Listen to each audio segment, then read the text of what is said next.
what to do at the time of meditation, we are getting sleep. Very good, you are getting sleep. People are not getting sleep, they have to take sleeping drugs. બધાની નિંદરની ગોળી લેવી પડે છે, તમારે તો પોતાની મેળે ઊંઘ આવી જાય છે, ધ્યાન કરવા બેસો. સ્વામી યતીશ્વરાનજી કહે છે મેડિટેશન સ્પિરિચ્યુઅલ લાઈફ બહુ સુંદર પુસ્તક છે. ધ્યાન ઉપર જો તમારે વધારે હજી જાણવું હોય, મેડિટેશન એન્ડ સ્પિરિચ્યુઅલ લાઈફ, સ્વામી યતીશ્વરાનજીનું પુસ્તક છે, અંગ્રેજીમાં છે, હિન્દી અનુવાદ એનો ઉપલબ્ધ છે, વિવેકાનંદ બુક વર્લ્ડમાં તમને મળશે, લાઇબ્રેરીમાં પણ મળશે, અને ગુજરાતી અનુવાદ હવે પ્રકાશિત થવાનો છે. એ વાંચી લીધા પછી તમારે બધું આખું આધ્યાત્મિક જીવનનું ધ્યાન વિશેની બધી માહિતી તમને એકસાથે મળી જશે. બહુ સુંદર પુસ્તક. તો સ્વામી યતીશ્વરાનજી પુસ્તકમાં કહે છે, for some people meditation is like inviting sleep. કેટલાક લોકો માટે ધ્યાન એટલે કે નિદ્રાને નિમંત્રણ, નિરાદને નિમંત્રણ આપવાનું છે. તો આ ઊંઘ આવે છે, ઘણા લોકોની આ સમસ્યા છે. તો આ સમસ્યાનું સમાધાન શું છે? સમસ્યાનું સમાધાન એ જ છે, પહેલું વસ્તુ છે પૂરતી ઊંઘ લેવી.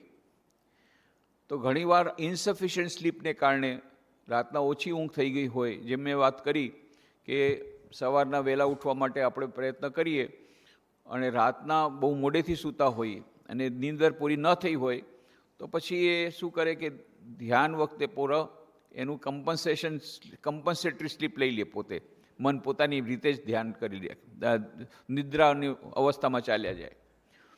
તો આ એક અવસ્થા છે, એટલા માટે પૂરતી જ ઊંઘ લેવી.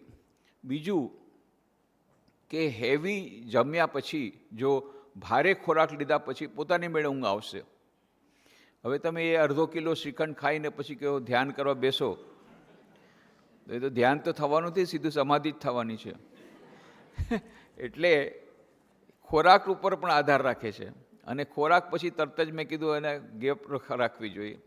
ત્રીજી વસ્તુ છે કે સ્વાસ્થ્ય સારું નહીં હોય તો પણ ઘણીવાર એવું બને છે કે ધ્યાન વખતે થોડું શાંતિ હોય અને એમાં બાકી બધા જાતના સમસ્યા ન હોય, એટલે રિલેક્સ થવા માટે મન પોતાની મેળે એ ધ્યાન વખતે નિંદર લઈ લે છે. સારી વાત છે, પણ ધ્યાન અને નિદ્રાને બંનેને મેળવવાનો છે એકબીજા સાથે.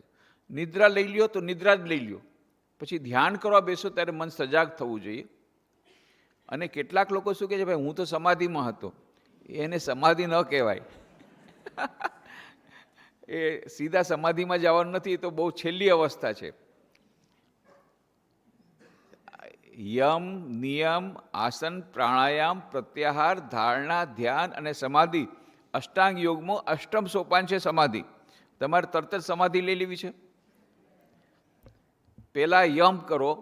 યમ એટલે સત્ય, અસ્તેય, ચોરી ન કરવી, બ્રહ્મચર્ય, અપરિગ્રહ, સંચય ન કરવું, અહિંસા. આ છે 5 યમ. અને નિયમ શૌચ, સ્વચ્છતા, બાહ્ય અને અંતરની સ્વચ્છતા, શૌચ, સંતોષ, સંતોષી નર સદા સુખી, સંતોષ, શૌચ, સંતોષ, તપ, તપસ્યા, તપ, સ્વાધ્યાય, પુસ્તકો વાંચવા અને એના ઉપર ચિંતન કરવું, સ્વાધ્યાય, ઈશ્વર પ્રણિધાન, ઈશ્વરની શરણમાં જવું, ઈશ્વરનું નામ લેવું. આ 5 નિયમ છે. આ યમ અને નિયમ, એના પછી આવે છે આસન, પછી આવે છે પ્રાણાયામ, એના પછી પ્રત્યાહાર. પ્રત્યાહાર કોને કહેવાય કે આપણે કોઈ એક પ્રત્યય ઉપર આપણે ચિંતન કરી રહ્યા છીએ, મનને એકાગ્ર કરી રહ્યા છીએ, અને શું કરે છે મન? આપણે માની લ્યો એક પ્રત્યય છે, આપણે હૃદયમાં દિવ્ય જ્યોતનું ધ્યાન કરી રહ્યા છીએ. દિવ્ય જ્યોતનું ધ્યાન થયું કે ન થયું, ત્યાં તો મન ઉડીને પાછું ભાગી ગયું કલકત્તા, વળી પાછું લાવ્યા ન્યુયોર્ક વહી ગયું, પાછું લાવ્યા ઓફિસમાં વહી ગયું, વળી પાછા લાવ્યા રસોડામાં વહી ગયું, લાવ્યા અરે ગાંઠિયા તો સારા હતા પણ થોડા ગરમ હોત તો વધારે સારું. અરે પણ ત્યારે ભાઈ ધ્યાન કરે છે, ભાઈ હવે એ બધું અત્યારે મૂકને પંચાયત. પણ આ બધું આવી રીતે થાય છે, આપણું મન આવી રીતે કૂદકા મારે બાંદરાની જેમ. તો એટલા માટે આનું નામ શું છે? પ્રત્યાહાર. આપણે શું કહીએ છીએ, મેં છે ને અડધી કલાક ધ્યાન કર્યું, ખોટી વાત. પ્રત્યાહાર કર્યો છે. એને કયો ટેકનિકલ ભાષામાં એને પ્રત્યાહાર કહેવાય. ધ્યાન કરવા બેઠા, મનમાં 1 મિનિટ માટે ધ્યાન કર્યું, તમે તમારા ઈષ્ટ દેવતાનું, મન ભાગ્યું બીજી જગ્યાએ, વળી પાછા લાવ્યા, વળી ભાગ્યું. આ થાય છે આપણે ધ્યાનમાં, આ જ થાય છે. પણ જો સતત 12 સેકન્ડ સુધી, 12 સેકન્ડ સતત કોઈ પણ જાતના વ્યવધાન વગર જો આપણું મન કોઈ એક જ પ્રત્યયમાં કેન્દ્રિત રહે, એનું નામ છે ધારણા. અને 12 second into 12 seconds is equal to 144 second. 120 સેકન્ડના 2 minute થાય. લગભગ 2.5 મિનિટ સુધી જો કોઈ પણ જાતના વ્યવધાન વગર કન્ટિન્યુઅસલી લગાતાર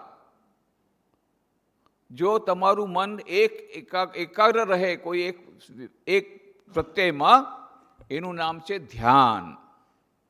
અને 12 ઇન્ટુ 12 ઇન્ટુ 12 સેકન્ડ્સ એટલે કે લગભગ 1728 સેકન્ડ, 1728 સેકન્ડ એટલે કે લગભગ અડધી કલાક એક જ પ્રત્યય ઉપર જો એ કેન્દ્રિત હોય મન, તો એને સમાધિ કહેવાય.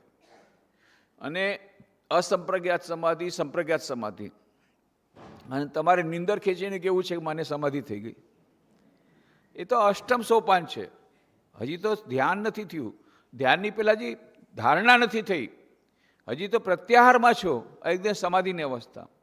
એક કોઈને સ્વામીજીને પ્રશ્ન, વિવેકાનંદજીને પ્રશ્ન પૂછ્યો, ભાઈ what is the difference between સમાધિ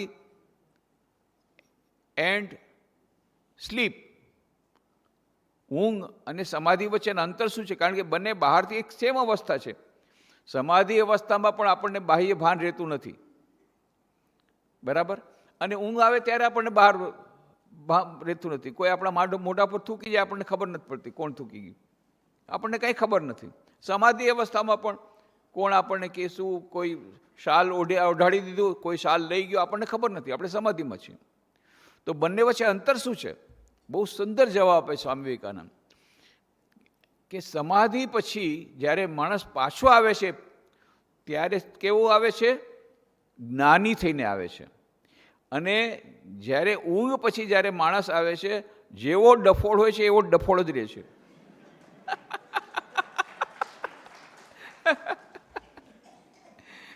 એમાં કાંઈ પરિવર્તન થતું નથી. રાતના સૂતી વખતે જેવો હતો એવો જ સવારના ઉઠે છે, એવો ને એવો છે. એમાં કોઈ જ્ઞાનની મારતા થઈ નથી. પણ જ્યારે સમાધિમાં કોઈ જાય તો એનલાઇટન થઈને આવે છે.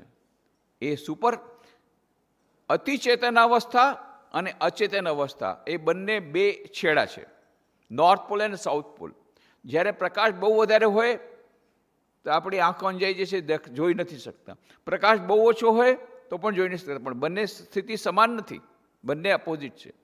તો સમાધિમાં મનુષ્ય પૂર્ણ જ્ઞાની થઈ અને ચેતન અવસ્થામાં થઈ અને બાહ્ય સંસાર માટે થઈને અચેતન થાય છે.